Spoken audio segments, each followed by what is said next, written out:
मित्र हो, नमस्कार.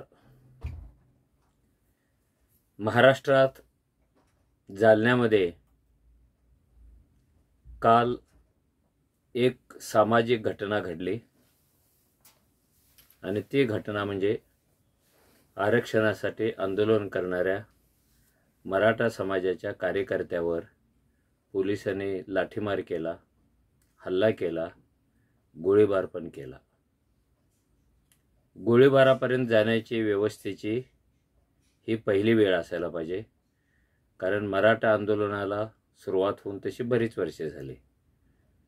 पण ते आंदोलन चिरडून टाकण्यासाठी गोळीबाराचा वापर व्यवस्थेने यापूर्वी कधी केला नव्हता. तो पहिल्यांदा केला. शासनाच्या या कृतीचा केवळ मीच नव्हे तर सगळ्या समाजानेच पहिल्यांदा निषेध करायला पाहिजे. आणि तो निषेध एवढ्यासाठी करायला पाहिजे कारण सत्तेवर असणारे जे पक्ष आहेत ते गेल्या 8-10 वर्षापासून मराठा आंदोलकांना राखीव जागाचं गाजर दाखवत आहेत. प्रत्यक्षात ठोस काही करतच नाहीत. एक मोठा समाज, त्याचं राजकारण या पक्षाने केले, त्याचं समाजकारण या पक्षाने केले आणि जेव्हा केव्हा काही द्यायची वेळ येते तेव्हा काय द्यायचं ह्याच्यावर चर्चा करण्याऐवजी त्यांना लाट्या दिल्या, त्यांना गोळीबार दिला, त्यांना हाणामार केलेले आहे. मला वाटतं की राखीव जागेच्या प्रश्नावरून गोळीबार होण्याची महाराष्ट्रातल्या सामाजिक इतिहासातील ही बहुतेक अलीकडची पहिली घटना असावी.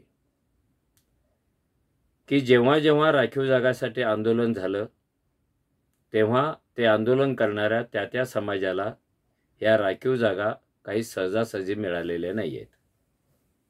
SC-ST पासून राखीव जागा चालू झाल्या, त्यांनाच का राखीव जागा, त्यांचा द्वेष म्हणून देशभर ह्या समाजावर हल्ले झालेले आहेत. ते गुजरातमध्ये झालेले आहेत, ते UP-मध्ये झालेले आहेत, ते बिहारमध्ये झालेले आहेत, ते महाराष्ट्रामध्ये झालेले आहेत. कारण आज राखीव जागा मागणारा समाज हा त्यावेळेला राखीव जागांचा विरोधक होता. ओबीसीने सुद्धा त्यांच्या राखीव जागासाठी खूप मोठं आंदोलन केलेलं आहे. त्याच्यात जेल भरो आहे, त्याच्यात लाठीमार आहे, त्याच्यात तुरुंगवास आहे. आणि त्यानंतर आता मराठा समाज मोठ्या जिद्दीने राखीव जागा घेण्यासाठी उतरलेला आहे. त्याला पण मारहाण झाली. एक सूत्र काय निघतं की ज्यांना ज्यांना राखीव जागा पाहिजे आहेत त्यांना ह्या मारहाणीतून, आंदोलनातूनच पुढे जावं लागतं. हा एक संदेश व्यवस्थेने दिलेला आहे. राखीव जागा देतो म्हणून सगळ्या समाजाला खुश करणारे जे राजकारणी आहेत त्यांच्या सत्तेच्या काळात राखीव जागा मागणाऱ्यांवर हल्ले पण होतात. याचा अर्थ त्या समाजाने नीट समजून घ्यायला पाहिजे. मराठा समाजाला आरक्षण मिळण्यामध्ये काही कायदेशीर अडचणी आहेत, काही घटनात्मक अडचणी आहेत.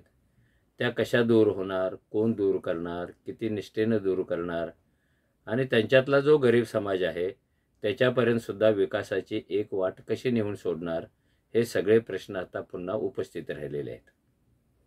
मराठा समाजावर झालेल्या हल्ल्याचा मराठा समाज तरी विरोध करेलच, त्यांनी केलेला आहे, निषेध केलेला आहे. मराठा राजकीय नेत्यापासून ते युवराज संभाजी राजांच्या पासून अनेकांनी त्याचा निषेध केलेला आहे. प्रश्न असा आहे की पुढे काय? एक मराठा लाख मराठा सारखे आंदोलन सुद्धा या समाजाने काढले. ती मुंबईत काढली, ती दिल्लीत काढली, ती गावोगाव काढली, ती जिल्हा पातळीवर काढली. आणि आम्हाला राखीव जागा किती आवश्यक आहेत आणि आम्ही त्या प्रश्नावर किती एकसंध झालेलो आहोत हे या समाजाने देशाला आणि उर्वरित समाजाला दाखवून दिलेलं आहे. पण गंमत असं आहे की कल्याणकारी योजनांचे जे लाभ असतात ते लाभ कधी सहजासहजी मिळत नाहीत.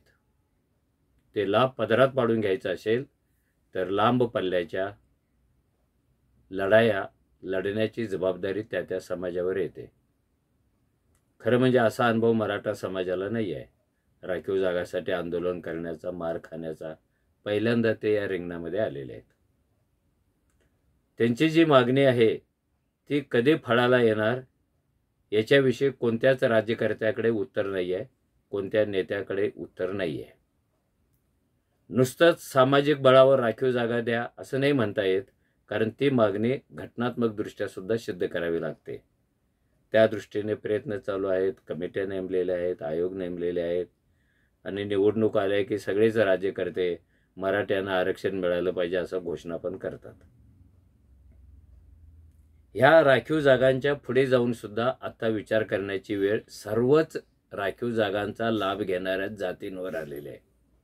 असं नाही त्याचा उच्चार फक्त मराठा समाजानेच करायला पाहिजे, ओबीसीनीच करायला पाहिजे, तो SC STनी पण करायला पाहिजे. जे राखीव जागांचे लाभार्थी आहेत त्या सर्वांनी एका गोष्टीचा विचार करायला पाहिजे आणि ती गोष्ट म्हणजे जागतिकीकरणामध्ये, खाजगीकरणामध्ये 1990 पासून सरकारी नोकऱ्या झपाट्याने कमी होत आहेत. तलाट्याच्या एका जागेसाठी 14,000 पोरं अर्ज करतात. कॉन्स्टेबलच्या एका जागेसाठी 15,000 पोरं अर्ज करतात. अनेकदा ते प्रयत्न करतात, प्रत्येकाला यश येईलच असं नाही आहे. UPSCच्या जागा 400-500 आहेत आणि देशभरातले 12-15 लाख पोरं त्याला अर्ज करतात. म्हणजे 99% लोकांना नोकऱ्या मिळतच नाहीत, कारण तेवढ्या नोकऱ्याच नाहीत आपल्याकडे. जर नोकऱ्याच आपल्याकडे तयार होत नसतील आणि सरकार खाजगीकरणासाठी पायघड्या पसरत असेल, आपल्या सगळ्या साधनांचा वापर ते खाजगीकरणाला करू देत असेल, तर मुळात नोकऱ्या कशा तयार होणार? हा एक महत्त्वाचा प्रश्न आहे आणि मला वाटतं याचा गांभीर्याने सर्वांनी विचार करायला पाहिजे. जर सरकारी क्षेत्रात नोकऱ्याच तयार होणार नसतील तर राखीव जागा वाढवून काय, कमी करून काय, सगळ्यांना राखीव जागा ठेवून काय, त्याचा उपयोग काय? कारण द्यायला तुमच्याकडे काहीच नाही आहे. नुसता घोषणा करणं म्हणजे समाजाची फसवणूक करणं आहे. त्यामुळे नोकऱ्या तयार कशा करता येतील याचा पहिला प्रश्न आहे आणि त्याचा विचार कोणी करत नाही. नुसतं नोकऱ्या मिळायला पाहिजेत. अरे हो, पण कुठून देणार? सगळीकडे खाजगीकरण झालं असेल. नोकऱ्या जिथे प्रचंड प्रमाणात तयार होतात ते सेक्टर म्हणजे रेल्वे, शिक्षण, रस्ते, जहाज, विमान, खाणी, जिथे मोठ्या प्रमाणात नोकऱ्या तयार व्हायच्या सरकारी, आता ती सगळी क्षेत्र खाजगीकरणाच्या ताब्यात गेलेले आहेत आणि खाजगीकरण राखीव जागा ठेवत नाही आहे.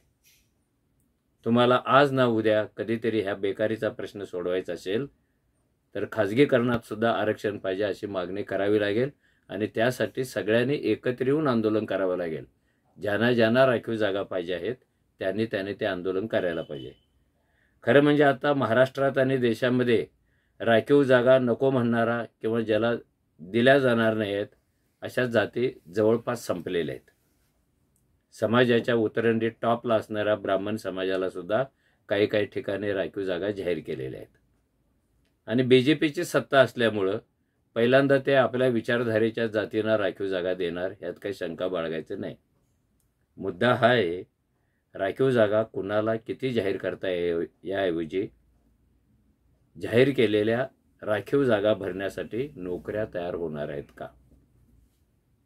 मला तरी वाटतं त्याची शक्यता कुणालाही दिसत नाही, कारण आपण सगळं अनुभवतो आहे आणि ह्याला पर्याय कोणी मागत नाही आहे. याचा परिणाम असा झाला, ज्यांच्यासाठी राखीव जागा आहेत ते BC, OBC, NT याच्यामध्ये सुद्धा बेकारांची प्रचंड फौज तयार झालेली आहे. कारण त्यांच्यासाठी राखीव जागा असतील 100 आणि त्यांची बेकार पोरं आहे 10,000. कसं काय ॲडजस्ट करणार? SC मध्ये असतील बेकार पोरं 10,000 आणि राखीव जागा तयार होणार आहेत 20. तेच मराठ्यांच्या बाबतीत होणार, तेच ब्राह्मणांच्या बाबतीमध्ये होणार, तेच सगळ्यांच्या बाबतीमध्ये होणार. याचा अर्थ गावठी भाषेत जर बोलायचं झालं तर लग्नात आलेल्या सगळ्यांना वाढण्यासाठी अन्न लग्न करणाऱ्या बापाकडे नाही आहे, मुलाच्या बापाकडे नाही आहे. पण तुम्हाला जेवण देतो, तुमच्या पंक्ती बसवतो म्हणून पंचकृषीतल्या लोकांना तो पंक्तीत बसवतो, पण जेवण काय तो सगळ्यांना वाढू शकत नाही. जेव्हा पंगत आंदोलन करते, जेव्हा पंगत प्रश्न विचारते, तेव्हा हा लग्नवाला एकच सांगतो, बोंबलू नका, तुम्हाला पंक्तीत बसवले की नाही?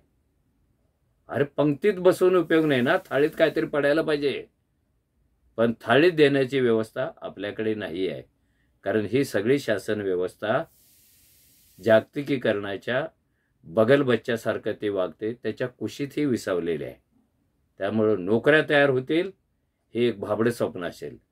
सरकार सगळ्यांना नोकऱ्या देईल हे पण भाबडं स्वप्न असेल. ह्या स्वप्नाच्या पलीकडे जाऊन वास्तवाचा विचार करायचा असेल तर जगण्याची, सन्मानाने जगण्याची, सन्मानाने कमवण्याची नवी साधनं, नवी क्षेत्र कशी तयार होतील याचा सगळा विचार सगळ्या राखीव जागांच्या लाभार्थ्यांनी करायला पाहिजे. त्यातच त्यांचं भवितव्य आहे असं मी सांगतो. आणि हे जे सरकार हे आंदोलन चिरडून टाकण्यासाठी जे लाठीमार करतं, जे दबाव तंत्र वापरतं, हे जर काँग्रेसच्या काळात झालं असतं तर आत्ता सत्तेवर असलेल्यांनी गावोगाव मोर्चे काढले असते. आणि हे यांच्या काळात झालं, मोर्चे कोण काढणार? कोणता राजकीय पक्ष रस्त्यावर आलेला आहे हा इश्यू घेऊन? तो येऊ शकत नाही, कारण त्याला माहिती आहे की ह्यांना देण्यासाठी आपल्याकडे काही नाहीच आहे. हे चिटिंग तर नाही आहे. हे मतबँका गच्च करून मतं लुबाडण्याचं साधन तर नाही आहे. ते काही असो, जे मागणी करतायत त्यांनी राजकारणाच्या कच्छेपी न लागता आपला सामाजिक दबाव वाढवला पाहिजे आणि तो राजकारण्यांच्यावर टाकून आपली मागणी पूर्ण करून घेतली पाहिजे असं मला वाटतं. तेव्हा पुन्हा एकदा हे हल्ला करणारे, हे गोळीबार करणारे, हे शासनाच्या तंत्रावर नाचणारे, हे जे पोलीस खातं आहे, पोलीस खातं स्वतःहून कधी हल्ला करणार नाही आहे. त्यांना कोणीतरी त्यांचा गॉड फादर सांगतो. तो सांगणारा कोण आहे याचा आंदोलकांनी विचार करावा. कारण हे तसं पपेटसारखं आहे पोलीस खातं. फायर म्हटलं की फायर करतं, लाठीचार्ज म्हटलं की लाठीचार्ज करतं. आपलं भांडण पोलीस खात्याशी असता कामा नये, तर त्यांना लाठी मारायला प्रवृत्त करणाऱ्या व्यवस्थेशी असायला पाहिजे. त्या व्यवस्थेचा पहिल्यांदा निषेध करा, मग पोलिसांचा निषेध करा, मग व्यवस्थेचा निषेध करा, मग भांडवलशाहीचा निषेध करा आणि आपल्या उद्दिष्टाकडे आपण जा. एवढंच तूर्त याविषयी. धन्यवाद.